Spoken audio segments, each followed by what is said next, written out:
Before brokenness, before sin, before everything, there was God.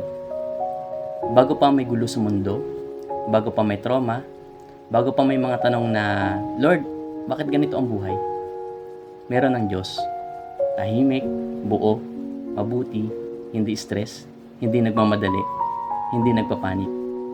God was already God, even before anything else existed.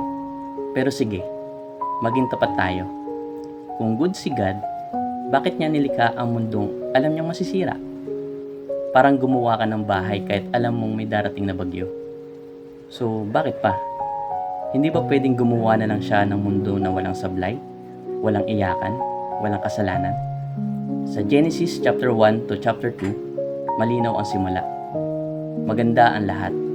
May order, may beauty, may relationship. Hindi lang Diyos na nasa langit at tao na nasa lupa, kundi Diyos na lumalakad kasama ng tao. Walang takot, walang hiyaan, walang pagtatago. Paulit-ulit sinasabi ng Bible, it was good.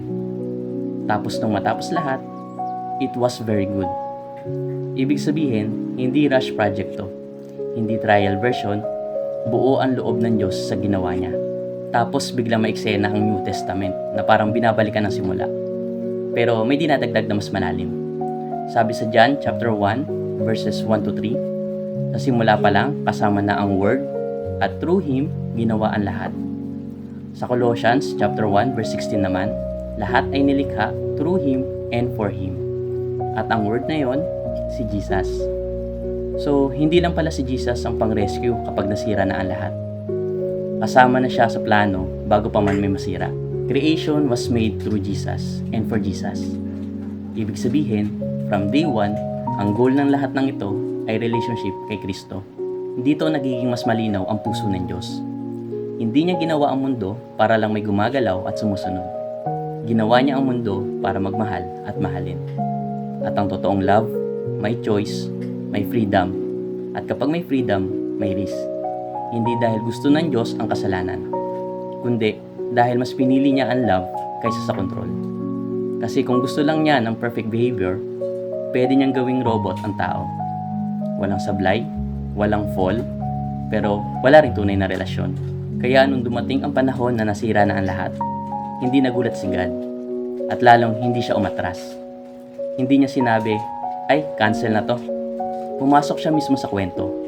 Ang Creator ang naging Savior. Ang gumawa ng lahat ang siya ring nagbuhat ng bigat ng lahat. Hindi dahil obligado siya, kundi dahil mahal niya tayo. Redemption was never an afterthought. Hindi ito emergency response. Nasa puso niya na to bago pa tayo madapa. Kaya kapag tinitignan natin ang cross, hindi lang natin nakikita ang sagot sa kasalanan. Nakikita natin ang Diyos na tapat sa love niya mula umpisa hanggang dulo. From let there be light hanggang it is finished. Isang kwento lang yan, isang Diyos, isang layunin. Isang pag-ibig na hindi umatras kahit naging magulo na ang lahat. So, oo, good ang creation. Totoo yan, sinadya yan ng Diyos. Hindi aksidente, hindi palpak. Pero kung ganun, paano nga ba nagsimulang maghiwa-hiwalay ang lahat? Paano pumasok ang kasalanan, ang hiya, ang takot, ang layo sa Diyos? Yan ang susunod na kabanata. Sa ngayon, baka ang mas mahalagang tanong muna ay ito. Paano kung ang buhay mo, kahit magulo ngayon, kahit maraming sablay, ay parte pa rin ng kwentong sinimulan ng Diyos with love and finished by grace? Paano kung hindi ka late sa plano niya at hindi ka rin out of place sa puso niya? Baka hindi ka tinatawag para ayusin muna ang sarili mo, kundi para lumapit muna at hayaan siya ang mag-ayos ng mga bagay na hindi mo na kayang buhatin. Kung pagod ka, pahinga ka muna rito sa katotohanang bago pa man masira ang lahat, minahal ka na at hanggang ngayon, hindi pa rin nagbabago yun.